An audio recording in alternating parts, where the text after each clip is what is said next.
담임 목사님께서 경건하십니까? 라는 제목으로 말씀 증거하시겠습니다. 이 시간 우리 믿음의 고백을 하나님께 드림으로 말씀 앞에 나아가도록 하겠습니다. 하나님 나를 사랑하신다. 하나님 내 인생에 크고 비밀한 계획 가지고 계신다. 하나님 오늘도 나와 동행하셔서 그 계획 이루어 주신다. 아멘. 그렇게 될 줄로 믿습니다. 아멘. 우리가 교회 안에서 자주 사용하는 단어 중에 거룩과 경건이라는 말이 있습니다. 본질적인 면에서 보면 거룩과 경건은 같은 말의 같은 뜻의 다른 말이라고 이해할 수 있을지도 모르겠습니다. 그러나 굳이 구별을 하면 거룩은 죄로부터 구별되어 계신 하나님의 속성을 나타낸다면 경건은 그 하나님을 닮아가려고 하는 인간의 노력이라고 부를 수 있을 것입니다. 레위기에 보면 하나님께서 그분의 백성에게 요구하신 내용이 이렇게 기록이 되어 있습니다. 레위기 19장 2절 너는 이스라엘 자손의 온 회중에게 말하여 이르라. 너희는 거룩하라. 이는 나 여호와 너희 하나님이 거룩함이니라. 하나님께서 그분의 백성에게 요구하시는 것은 딱 하나입니다. 거룩하라는 것입니다. 근데 엄밀히 따져보면 죄인으로 이 땅에 오는 우리가 과연 거룩한 하나님을 닮아갈 수 있는가? 과연 우리가 하나님처럼 거룩할 수 있는가? 그런 점에서 인간이 거룩한다는 것은 어쩌면 평생 도달할 수 없는 지점에 있는지도 모르겠습니다. 그럼에도 불구하고 레위기가 우리에게 거룩하라고 명령하는 것은 신앙생활은 그런 부담이 있어야 된다는 것입니다. 그냥 이렇게 살다가 그렇게 하나님께 가는 것이 아니라 어떻게 해서든지 하나님을 닮아가려고 그 성품에서도 그 관계에서도 하나님을 닮아가려고 하는 진지한 몸부림이 신앙이라는 것입니다. 그리고 이렇게 거룩하신 하나님을 닮아가려고 하는 일체의 모습을 우리는 경건이라고 그렇게 부르는 것입니다. 그런 점에서 신앙이 좋은 누군가를 부를 때 거룩한 사람이라고 부르는 것보다는 경건한 사람이라고 부르는 것이 더 적절한 표현일 것 같습니다. 그렇다면 한 사람이 경건한 사람인지 아닌지 어떻게 알 수 있겠습니까? 쉽게 말하면 무엇이 경건의 지표가 되겠습니까? 구약시대로부터 신약시대에 이르기까지 한 사람의 경건은 많은 경우 종교적인 지표에 의해서 가늠이 되었습니다. 누군가가 다른 사람보다 예배를 열심히 드리고 기도와 금식에 열심을 낸다면 사람들은 의심이 여지없이 그 사람을 경건한 사람이라고 그렇게 불렀습니다. 한마디로 종교적인 사람이 경건한 사람으로 일컬음 받았다는 것입니다. 이렇게 수천 년 동안 구약 역사에서 신약 역사로 흘러갈 때까지 이 등식, 종교적인 사람이 거룩한 사람이라고 한 등식에 대해서 그 누구도 의심한 적이 없습니다. 그런데 이 땅에서 이 등식에 대해서 반론을 제기하신 분이 계십니다. 바로 예수님이십니다. 예수님 당시 종교적인 삶을 근거로 하여 백성들에게 존경과 사랑과 신뢰를 받았던 서기관과 제사장들을 향하여 그들의 경건이 거짓이라고 그렇게 선언하셨습니다. 마태복음 23장 25절입니다. 화 있을진저 외식하는 서기관들과 바리새인들이여 잔과 대접의 겉은 깨끗하되 그 안에는 탐욕과 방탕으로 가득하게 하는도다. 예수님께서 서기관들과 그리고 바리새인들을 향하여 경건하다고 말씀하시는 것이 아니라 그들이 외식한다라고 말씀하시는 이유가 무엇입니까? 그들의 드러난 종교적인 모습이 그들의 내면의 삶과 전혀 일치하지 않는다는 것입니다. 사람들 앞에서는 그들이 거룩한 모습을 가지고 있지만 이 안에는 온갖 죄악으로 가득하다는 것입니다. 쉽게 말하면 종교적인 열심이 그들의 삶을 변화시키지 못했다는 것입니다. 그리고 그런 것은 거룩한 거 아니라고, 경건한 거 아니라고 말씀하십니다. 오죽하면 제자들을 향하여서 이렇게 경고 말씀하십니다. 마태복음 23장 3절 그러므로 무엇이든지 그들이 말하는 바는 행하고 지키되 그들이 하는 행위는 본받지 말라. 그들은 말만 하고 행하지 아니하며. 예수님은 한 사람의 종교적인 행위가 그대로 거룩함으로 받아들여지는 것은 조심해야 된다라고 말씀하십니다. 예수님의 관점은 명확합니다. 종교적인 행위에 열심인 사람이 경건한 사람이 아니라 그 삶이 변화되고 있는 사람이 경건한 사람이라고. 하나님 앞에 드려지는 그 예배가 그 삶을 변화시키고 드리는 기도와 하고 있는 헌신이 그 삶을 변화시키고 있어야 그 사람이 경건한 것이지, 단순히 예배만 보고 단순히 기도만 보고 단순히 구제하는 모습만 보고 그 사람을 경건한 사람이라고 말하면 안 된다라고 말씀하십니다. 바로 이런 이유에서 예수님께서 유난히 강조하셨던 단어 중에 하나가 열매라고 하는 단어입니다. 마태복음 7장 17절로 18절 이와 같이 좋은 나무마다 아름다운 열매를 맺고 못된 나무가 나쁜 열매를 맺나니 좋은 나무가 나쁜 열매를 맺을 수 없고 못된 나무가 아름다운 열매를 맺을 수 없느니라. 열매가 없는 사람의 경건은 헛되다라는 것입니다.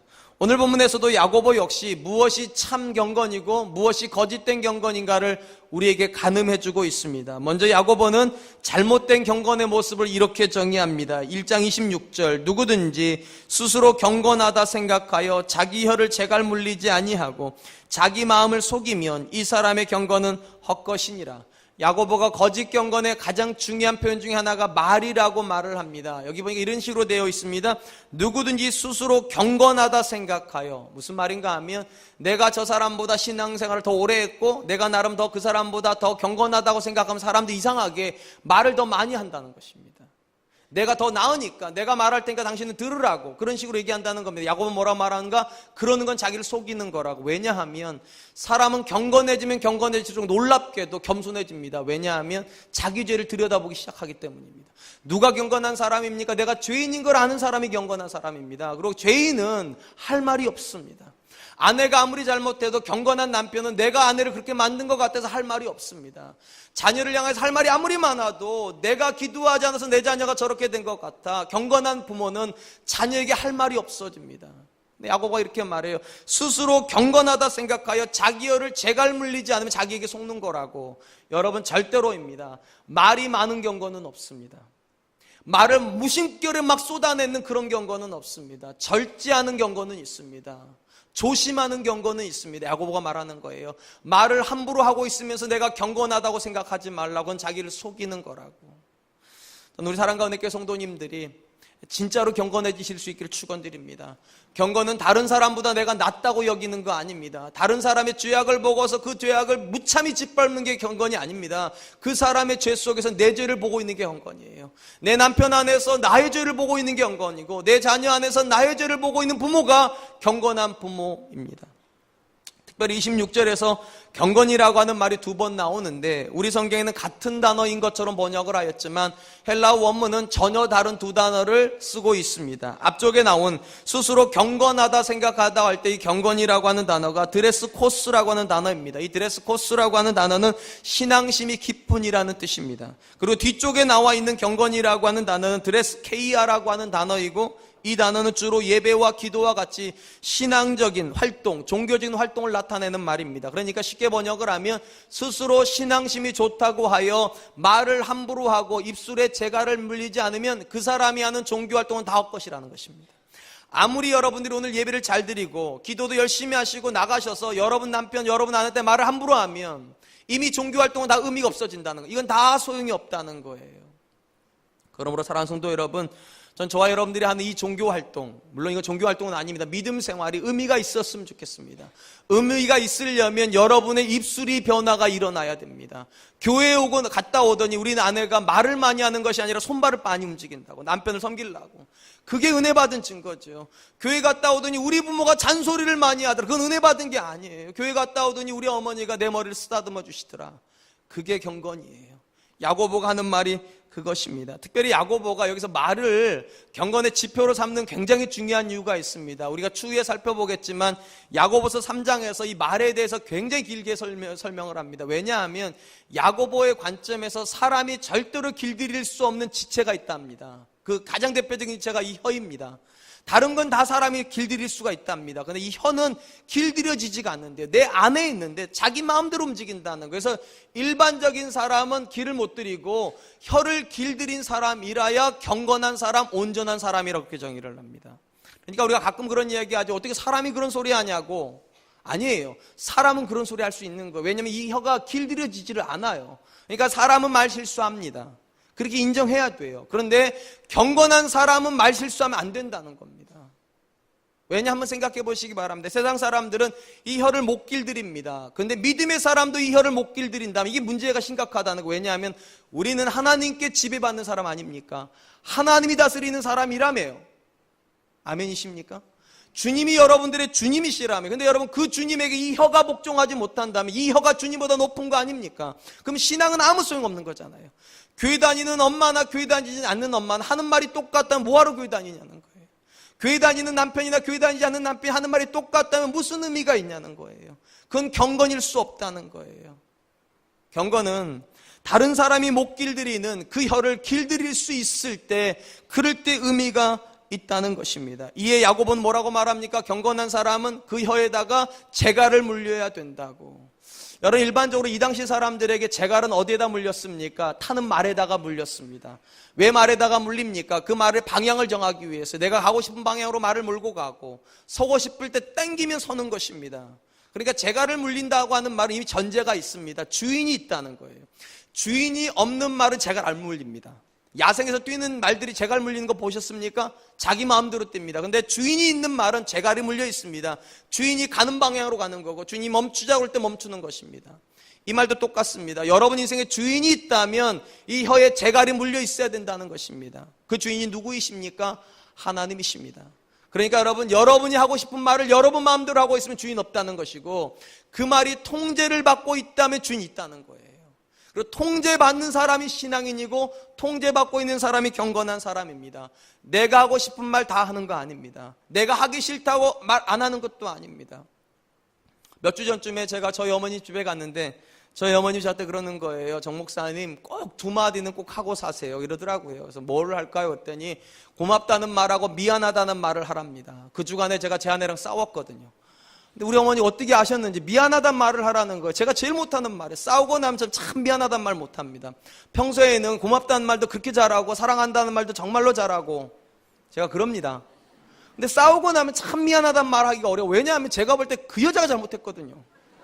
죄송하지만 우리 어머니가 저한테 그래요. 미안하다고 말해가지고 나쁜 일 벌어지는 거 없다고. 정 목사님 꼭 미안하다고 하라고. 평생 살아보니까 큰 일을 해가지고 사람을 감동시키는 거 없고 두 마디만 잘해도 인간관계 굉장히 좋다고 우리 어머니가 그렇게 얘기하세요. 제가 못하는 말이라니까 그게요. 근데 여러분, 이 입술에 재갈이 물리면 해야 되는 겁니다. 주인이 땡기면 해야 되는 거예요. 주인이 놓아주면 해야 되는 거예요. 그러므로 사랑하는 성도 여러분, 여러분 입술이라고 마음대로 쓰는 건 주인 없는 것입니다. 여러분 입술이지만 주인이 있는 분이시라면 하나님께서 원하시는 말이 나가야 돼요.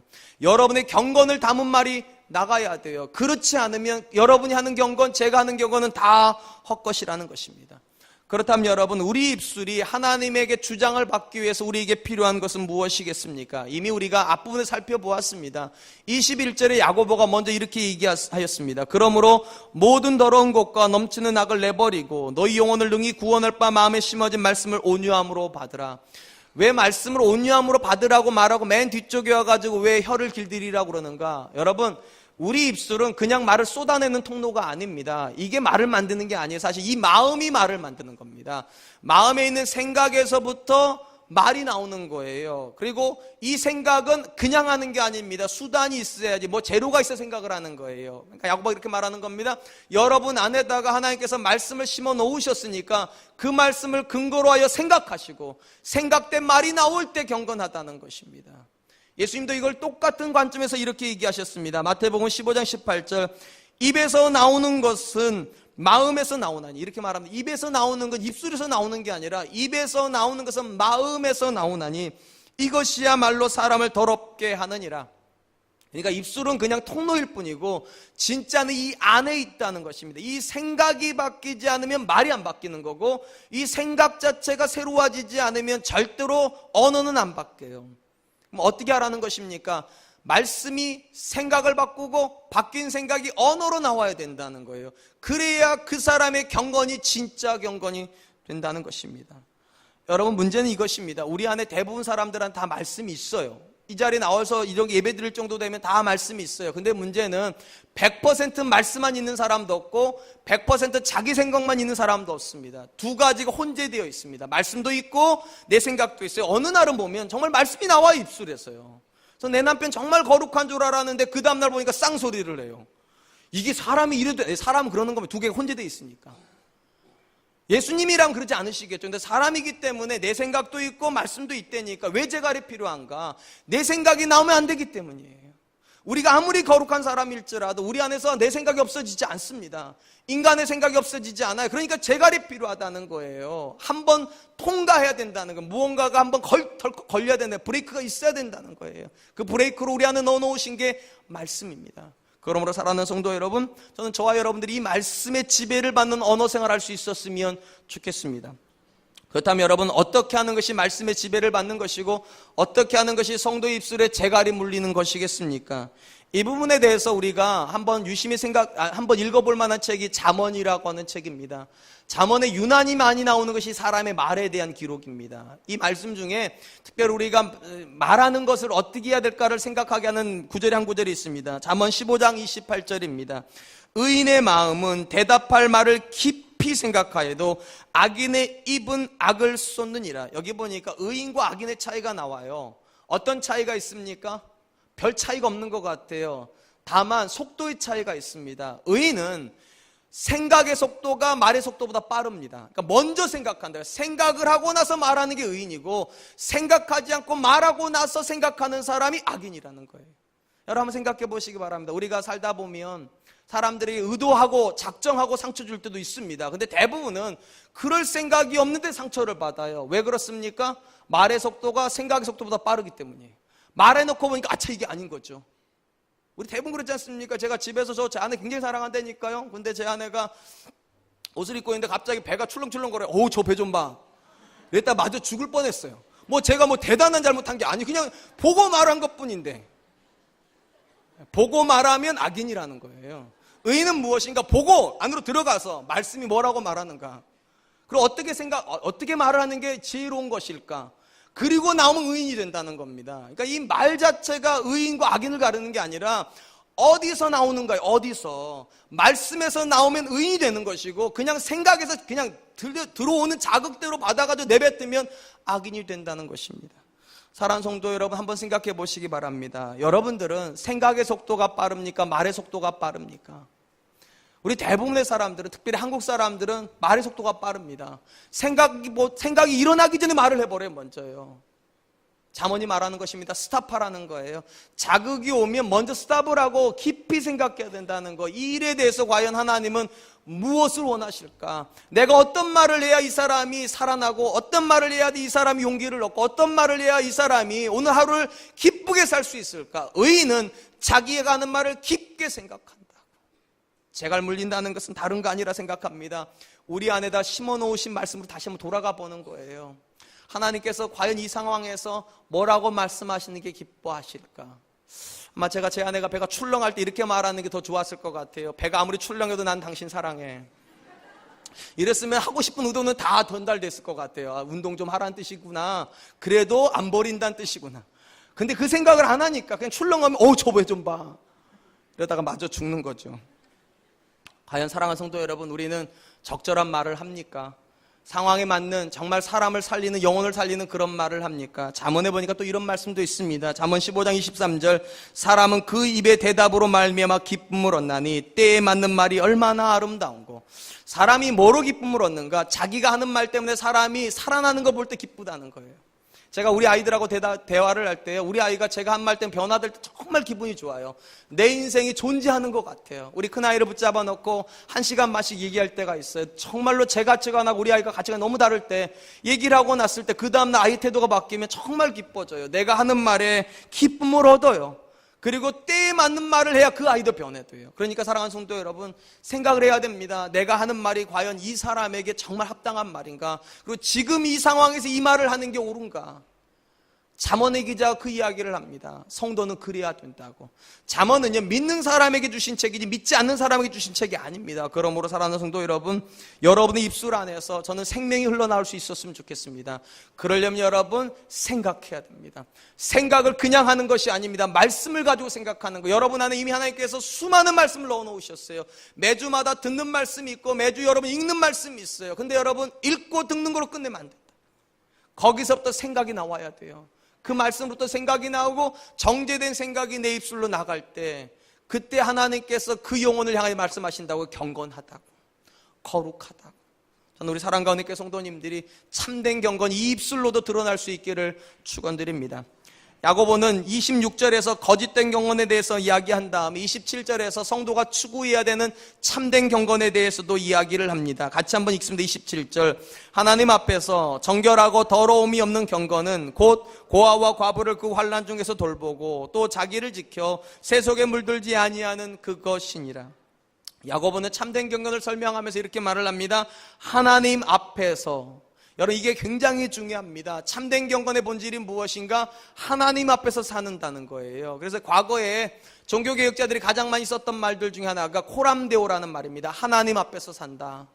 여러분, 왜 이 말이 중요한가? 초대교회 이전에 예수님께서 이 땅에 오셨을 때 종교 지도자들을 책망하셨던 가장 중요한 이유가 무엇입니까? 그들은 사람들 앞에서 신앙생활 한다는 거예요. 사람들에게 잘 보이려고, 사람들에게 거룩하게 보이려고 그들 앞에서 죄수죠 흉내를 낸다는 것입니다. 가장 대표적인 게 마태복음 6장입니다. 마태복음 6장에 보면 그 당시 사람들이 가장 경건생활이라 불렀던 것이 세 가지가 나옵니다. 구제하는 거, 기도하는 거, 그 다음에 금식하는 거. 이 세 가지에 대한 교훈을 주시면서 예수님께서 첫 시작을 이렇게 말씀하십니다. 마태복음 6장 1절, 사람에게 보이려고 그들 앞에서 너희 의를 행하지 않도록 주의하라.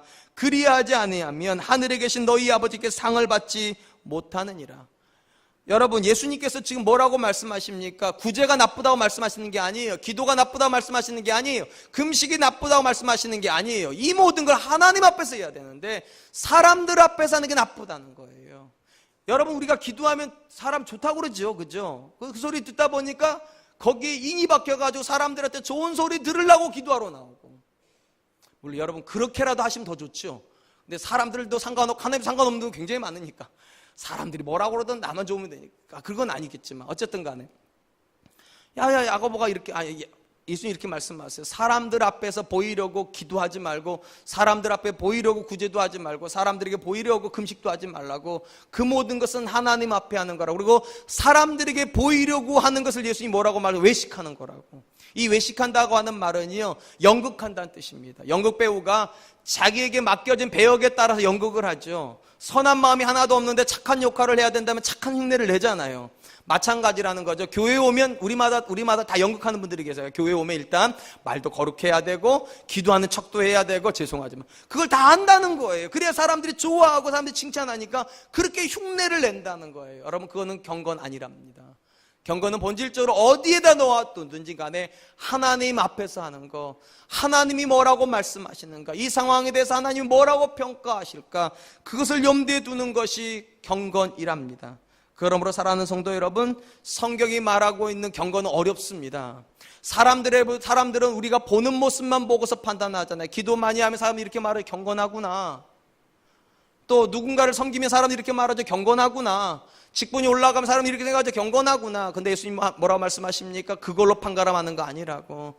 하나님 앞에서 했는가 안 했는가, 그 동기를 보고 판단하는 것이라고.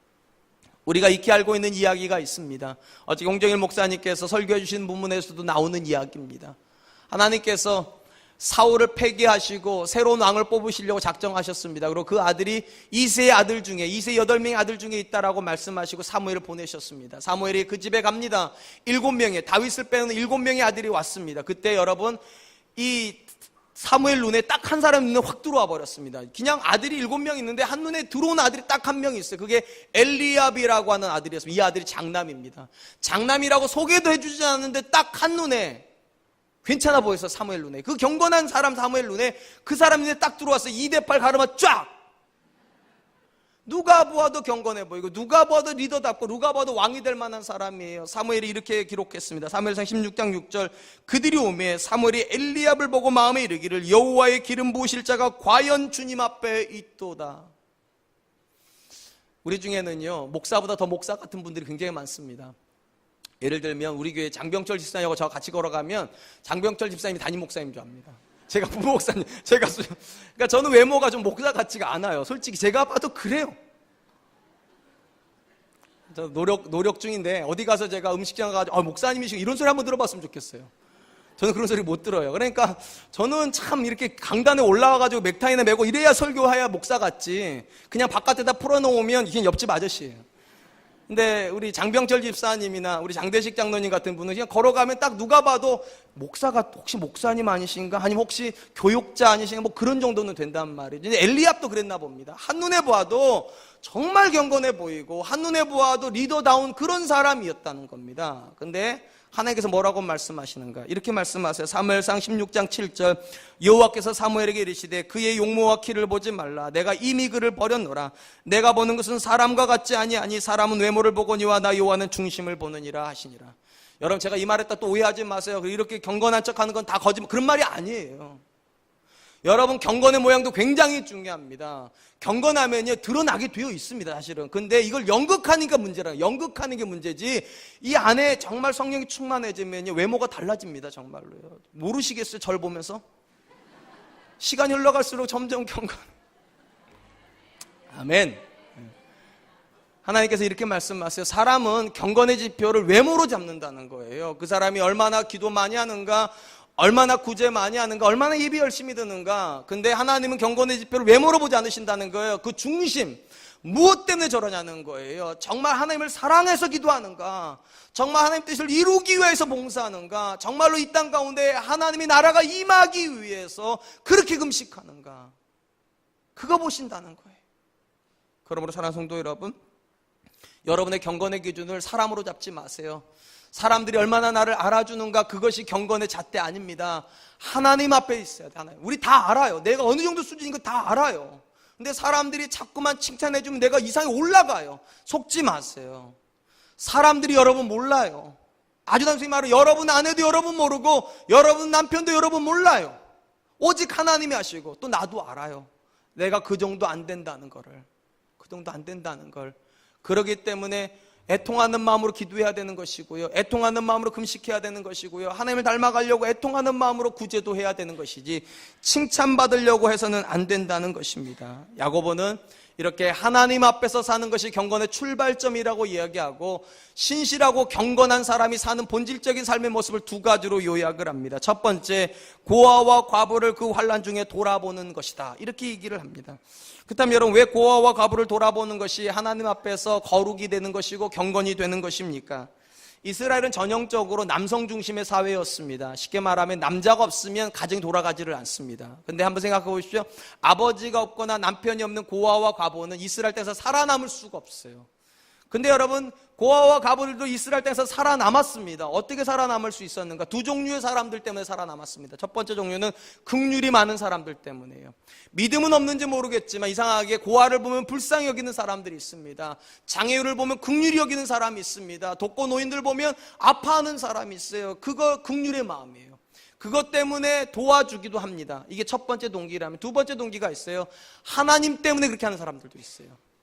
긍휼의 마음이 많지는 않지만 하나님께서 그 영혼을 사랑하신다는 걸 알기 때문에 하나님의 마음으로 그들을 사랑하는 사람들이 있어요. 하나님께서 여기서 말씀하시는 고아와 과부를 돌아보는 것이 참된 경건이라 말할 때, 그 참된 경건의 출발점 두 번째 것입니다.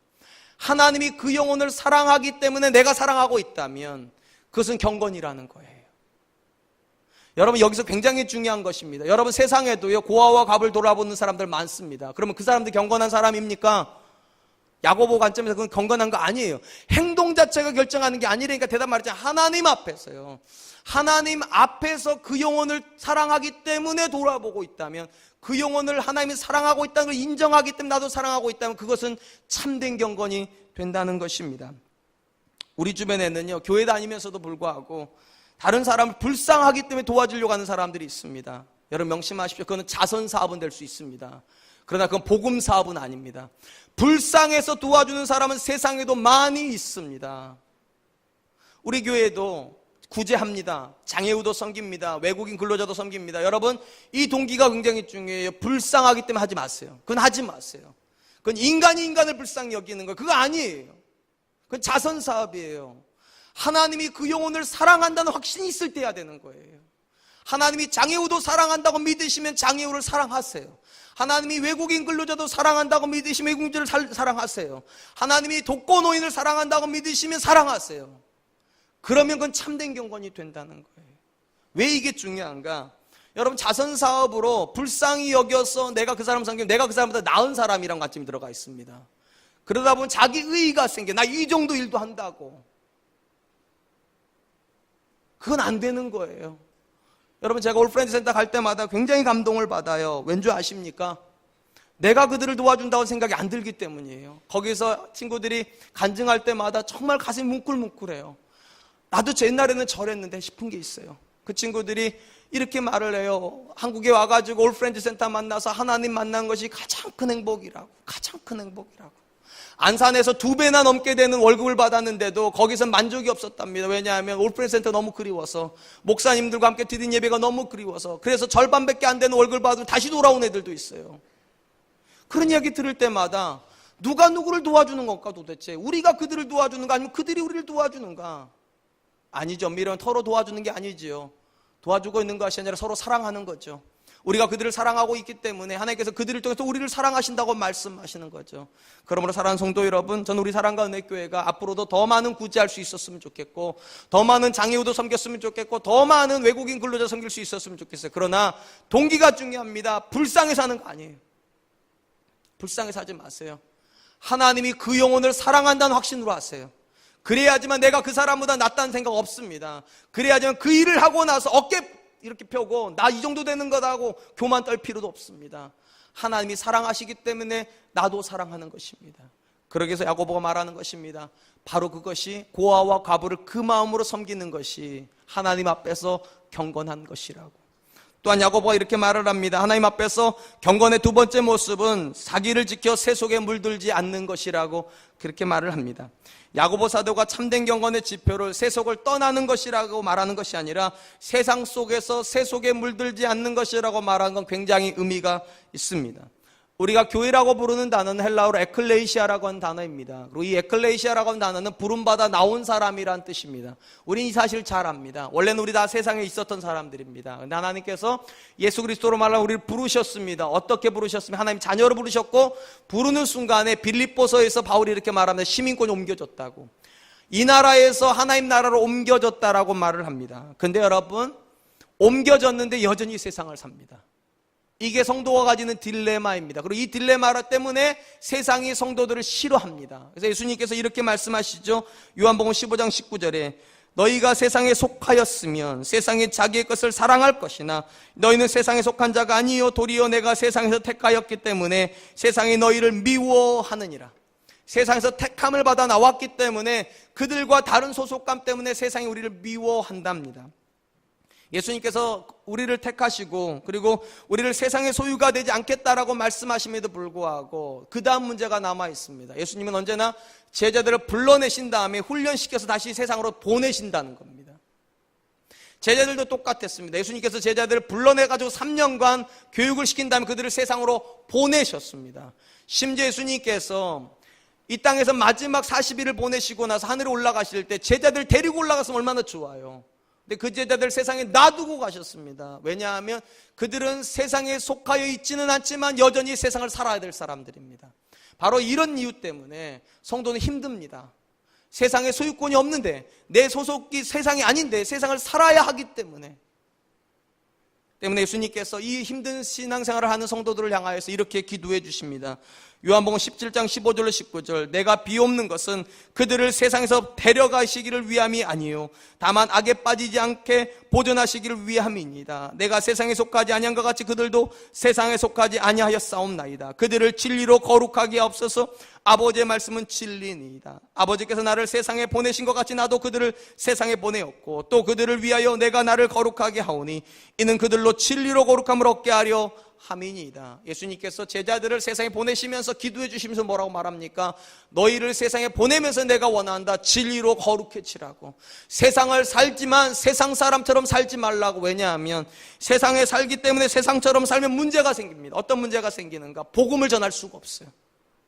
그들과 내가 똑같이 살면 그들이 믿어야 될 이유가 뭐냐는 거예요 도대체요. 그들과 내가 달라야지만 그들이 궁금하지 않겠냐는 거예요. 달라야지만 복음의 능력이 드러나지 않겠냐는 거예요. 그러니까 예수님 기도하신다고요. 진리로 거룩해져야 된다고. 오늘 본문에서 야고보도 이 예수님의 말씀을 그대로 받아오는 것입니다. 세상을 살지만 세속에 물들지 않는 것이 경건한 것이라고. 이건 굉장히 어렵습니다. 굉장히 어려워요. 우리는 세상을 살다 보면 우리도 모르게 의도하지 않는 물들임이 있습니다. 제가 우리 둘째 녀석을 6살 때 유치원 보냈더니 보내고 나 좀 있다가 C자로 시작된 욕을 배워왔어요. 이게 다 뭔지 아시죠? 근데 C하고 이제 신발을 신는 그거 붙으면 나오는 겁니다. 근데 이 아이가 그걸 배워왔는데 얼마나 잘 써먹는지 딱 그 상황에 정확하게 써먹어요. 참 신기합니다. 여러분 우리 언어를 그렇게 배워도요, 영어를 그렇게 배워도 언제 그 말을 쓰는지를 모르는데 이 C자르는 언어는요, 애가 6살짜리가 가가지고 배워가지고 시시때때로 써먹어요. 뭐 한 겁니까? 영향받은 겁니다. 세상이 있다 보니까 그 그룹에 들어가면 자기가 원하든 원하지 않든 간에 영향을 받아버려요. 그게 우리한테 굉장히 어렵습니다. 그래서 경건은 쉽지가 않은 겁니다. 세상에 살지만 세속에 물들지 않는 것이 굉장히 불가능하기 때문에 예수님께서 기도까지 해주시잖아요. 진리로 저들을 거룩하게 해달라고. 하나님, 저들이 세상에 속한 사람들이 아니니까 저들을 진리로 거룩하게 해 주십시오. 이 말을요 조금 더 쉽게 설명하려면 책 한 권을 좀만 인용하고 싶습니다. 이 야고보서하고 거의 비슷한 시기에 기록된 책이 베드로 전후서라는 책입니다. 이 베드로 전후서 중에 특별히 베드로 전서 3장에 보면 이런 말씀이 나옵니다. 베드로 전서 3장 15절, 너희 마음에 그리스도를 주로 삼아 거룩하게 하고 너희 속에 있는 소망에 관한 이유를 묻는 자에게는 대답할 것을 항상 준비하되 온유와 두려움으로 하고. 이 중에 특별히 이 부분, 너희 안에 있는 소망에 관한 이유를 묻는 자들에게. 이 무슨 말인가 하면 똑같이 세상을 산단 말이죠. 똑같이 경제활동을 하고 똑같이 자녀를 키우는데 누군가가 예수 믿는 사람을 보면서 질문거리가 생겨야 된다는 거예요. 왜 저분은 저렇게 살지? 나나 저 사람이나 같은 평수에 사는 것도 맞는 것 같고, 우리 집에나 저 집에나 학교 다니는 성적도 비슷한 것 같고, 내 남편이나 저 집 남편이나 별 차이가 없는 것 같은데 왜 우리 집은 매일같이 싸우는데 저 집은 왜 매일같이 기쁠까? 저 집 아내는 왜 그렇게 행복할까? 저 집 남편은 왜 그렇게 어깨 쫙 펴고 마치 뭐 그냥 집에서 뭐 먹고 사는 것처럼 산삼 먹고 나오는 사람은 왜 저렇게 행복하게 당당하게 나올까? 도대체 그 이유가 뭘까? 나하고 저 사람은 뭐가 다를까 도대체? 그게 이 질문이에요. 너희 안에 소망에 관한 이유를 묻는 자들에게 대답할 것을 준비해야 돼. 세상 사람들에게 믿는 사람들의 삶이 질문거리가 돼야 된다는 거예요. 아니, 공부 못하는 자녀 키우는 건 똑같은데 왜 저만 저렇게 항상 웃을까? 나는 죽겠는데, 내 아이의 성적표만 받아오면 죽겠는데 왜 저 집은 아직도 똑같은 성적표를 받아오는 저 집은 왜 설망하지 않는가 도대체? 나이 드는 게 서러워 죽겠는데 나는 왜 저 할머니는 나이 드는 걸 저렇게 좋아할까 도대체? 내 남편이 경제적인 활동을 잘 못하는 게 화나 죽겠는데 똑같은 월급 받아오는 저 남편의 아내는 왜 그렇게 행복할까? 그러고 보니까 사랑과 은혜교회 다니네. 나도 한번 그 교회 가봐야 되겠다고. 나도 한번 그 교회 가봐야 되겠다고. 최근에 우리 교회 새가족 등록을 많이 하십니다. 저는 꼭 물어봅니다. 어떻게 오셨냐고, 왜 오셨냐고. 그러고 보면 예전에는 누구 소개로 왔다는 얘기가 굉장히 많았어요. 근데 최근에는 누구 소개는 다 빠져버렸습니다. 그냥 온 분들이에요. 다 그냥 온 분들이에요. 그래서 제가 물어봐, 어떻게 그냥 오셨냐고. 그럼 소문 듣고 왔대요. 제가 아는 소문은 이런 거겠죠. 우리 앞집에 있는 그 엄마 얼굴이 갑자기 어느 날 바뀌었다고. 근심을 가득 했는데 어느 날 보니까 얼굴이 확 폈길래 무슨 약 썼냐고, 무슨 샵 다니시냐고 물어봤더니만 그런 거 하나도 없다고. 근데 사랑과 은혜교회 거기서 말씀 들으면서 예배 드리면서 삶의 가치관이 달라졌다고. 내가 하나님 만나면서부터 아들을 바라보는 시각이, 남편을 바라보는 시각이, 내 인생을 바라보는 시각이 달라지기 시작했다고. 그러면서부터 얼굴이 이렇게 좋아진 것 같다고. 여러분, 그 한마디면 전도 다 된 겁니다. 여러분의 삶이 이미 전도지니까 너희 안에 있는 소망에 관한 이유를 묻는 자들에게, 여러분 똑같은 세상을 살기 때문에 똑같이 살면 이런 질문 절대로 안 나와요. 똑같은 세상이지만 다르게 살아야지만 이런 질문이 나오는 거예요. 저 남편은 왜 저럴까? 저 아내는 왜 저럴까? 저 자식은 왜 저럴까? 사랑하는 성도 여러분, 그것이 경건입니다. 사람들이 우리 안에서 다름을 보는 게 경건이에요. 남편의 다름을 보여줄 수 있어야지만 경건인 거고, 아내의 다름을 보여줄 수 있어야지 경건인 것이고, 자녀의 다름이 보여져야지만 경건인 것입니다. 저는 우리 사랑과 은혜교회가 대단한 전도하지는 않을 수 있을 수, 안 해도 괜찮습니다. 밖에 나가가지고 붙인 게 붙이고 뭐 이런 거 안 하셔도 상관없어요. 근데 여러분, 이건 꼭 하세요. 너희 안에 있는 소망에 관한 이유를 묻는 자들에게는 누군가에게 질문거리가 되는 인생 되십시오. 여러분 안에 소망이 있기를 축원드립니다. 여러분 안에 세상이 줄 수 없는 평안이 있기를 축원드립니다. 여러분 안에 세상이 도무지 가지지 못하는 감사가 있기를 축원드립니다. 그러면 사람들은 보게 될 겁니다. 하나님 계시는구나. 사랑과 은혜교회 성도님들 안에서 하나님은 살아계시구나. 저는 그런 경건이 우리 교회의 모토가 되었으면 좋겠습니다. 이제 말씀을 맺겠습니다. 거룩하신 하나님께서 그분의 백성들에게 거룩하라고 명령하십니다.